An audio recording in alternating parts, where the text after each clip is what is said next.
আসসালামু আলাইকুম। আমি আপনাদেরকে এখন দেখাবো কিভাবে ফটোশপের পেন টুল ইউজ করে ব্যাকগ্রাউন্ড রিমুভ করা যায়। শুধুই একটা পেন টুলের কাজই দেখাবো। অন্যান্য বাকি টুলস এর কাজ এক এক করে আপনাদের দেখাবো। প্রথমে শুরুতে আমরা যাব এরকম পিসি অন করার পর ফটোশপে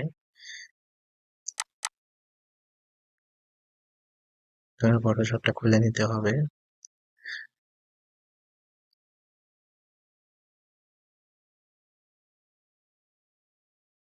ওকে, ফটোশপ ওপেন করার পরে আমরা যাব ফাইলে।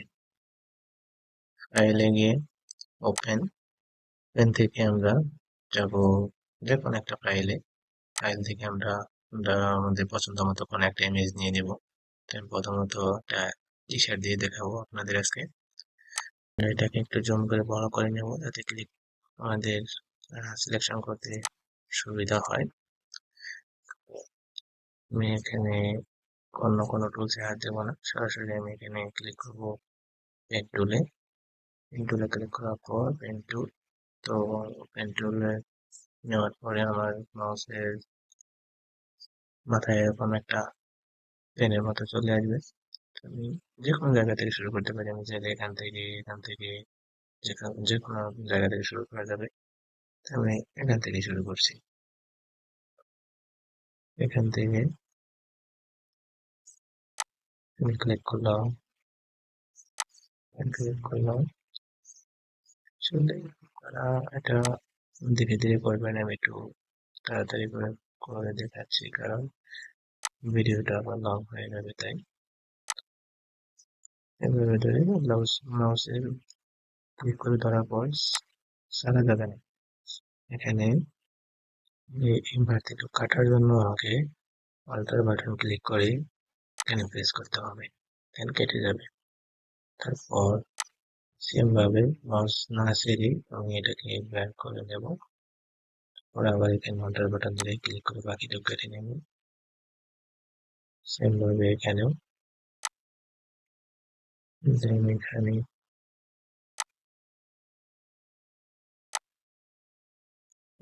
একটু হালকা বড় করে নিতে পারেন। বাকিটুকু কাটার জন্য অল্টার বাটন ধরে ক্লিক করে কেটে নেবেন। এইভাবে মিলিয়ে দিলাম।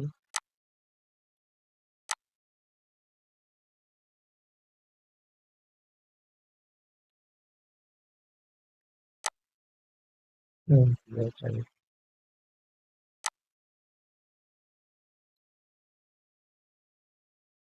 সেম অল্টার বাটন ধরে ক্লিক করে দিবেন।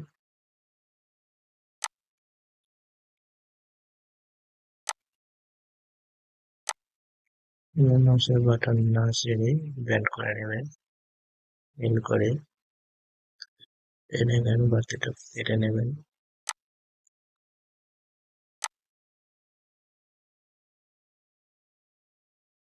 এভাবে এখানে কেটে নেবেন।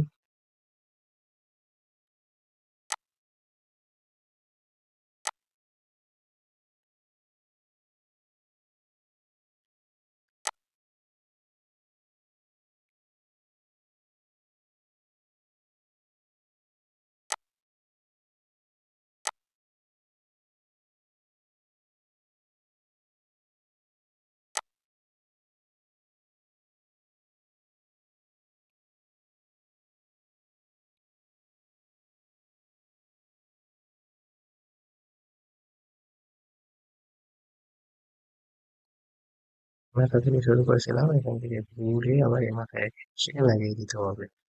লাগিয়ে দেওয়ার পর যা করতে হবে, কন্ট্রোল অ্যান্ড ইন্টার একসাথে ক্লিক করতে হবে। ক্লিক করার পর কন্ট্রোল শিফট আই একসঙ্গে ক্লিক করবেন। ক্লিক করার পর এখান থেকে আপনারা ব্লকটা সারিয়ে নেবেন। এটা সারিয়ে নেওয়ার পর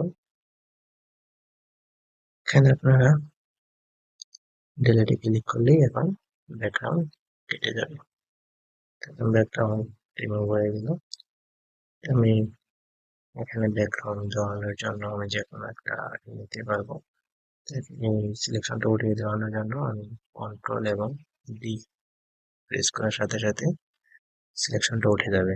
যাওয়ার পর আমি এখানে একটা নতুন লেয়ার নিয়ে নিচ্ছি। এই দেখেন প্লাস বাটন, এখানে প্লাস বাটনে ক্লিক করলে একটা নতুন লেয়ার চলে আসবে।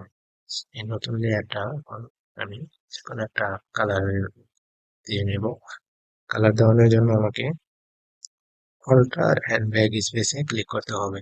দেখেন এখানে যে কর্নারে হলুদ একটা কালার দেখা যাচ্ছে, এটাই আমার কালার আসবে। আমি চাইলে এখানে যে কোনো কালার চেঞ্জ করে নিতেও পারি।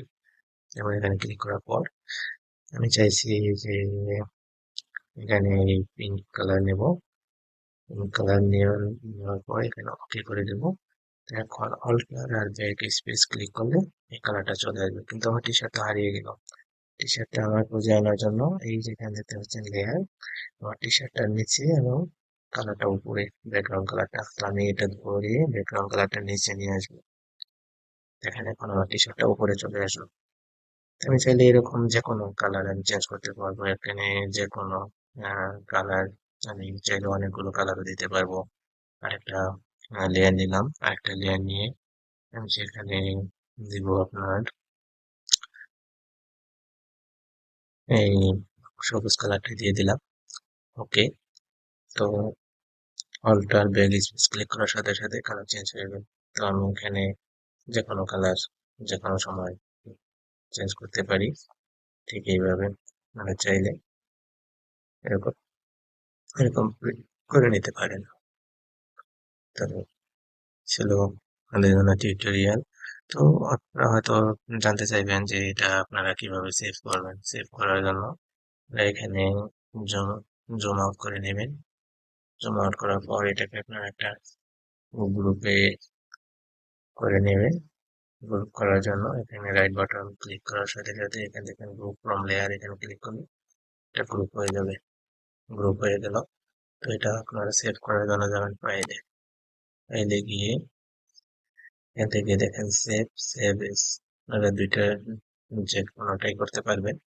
তো আপনারা সেভ করলে শুধু একবার করতে পারবেন, সেভ এস আপনি বারবার করতে পারবেন। তো আমি সেভ এসে ক্লিক করছি, সেভ অন ইউর কম্পিউটার। তো আমি এখানে ক্লিক করছি। ক্লিক করার পর আপনারা এখানে যে কোনো একটা সিলেক্ট করে দিতে পারেন, যে কোনো ফোল্ডার আপনি নিতে পারেন। তো আমি যেখানে আছে সেখানে নিচ্ছি। তো এখানে আমি আপনার কোনো নাম, ফাইল নেম দিতে চাইলে দিতে পারি। যা আছে আমি তাই রেখে দিলাম। এখানে পিএইচডি মোডে আছে, আমি যে কোনো মোডে নিতে পারি, জেপিজি, পিএনজি। তো আমি জেপিজি তে নিচ্ছি। তারপর এখানে সেভ করে, সরি,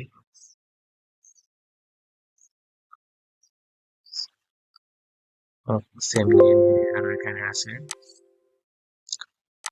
ওটা আমি একটি যে কোনো ইয়ে দিয়ে দিচ্ছি। দেওয়ার পরে সেভ করে নিলাম। তাও 6 আছে মিডিয়াম, তো আমি এটাকে হাই করে দিচ্ছি, ম্যাক্সিমাম করে দিলাম, ম্যাক্সিমাম 12, দেন ওকে করলাম। এটা হয়ে গেল। আমি এটা মিনিমাইজ করে বের হয়ে গেলাম। আমি এটাও মিনিমাইজ করে দিলাম। এখানে ডাবল ক্লিক করার পর আমি তো এখানে সেভ করেছি, তাই যে দেখেন আপনারা এই কাজটা আমি করলাম এতখানে। এবার হয় ওকে। এই ছিল আজকে টিউটোরিয়াল। যদি ভালো লাগে অবশ্যই কমেন্ট, লাইক করবেন, আমার চ্যানেলটি সাবস্ক্রাইব করবেন। এরকম নতুন নতুন ভিডিও পেতে অবশ্যই চ্যানেলটি সাবস্ক্রাইব করে পাশে থাকবেন। ধন্যবাদ। আসসালামু আলাইকুম।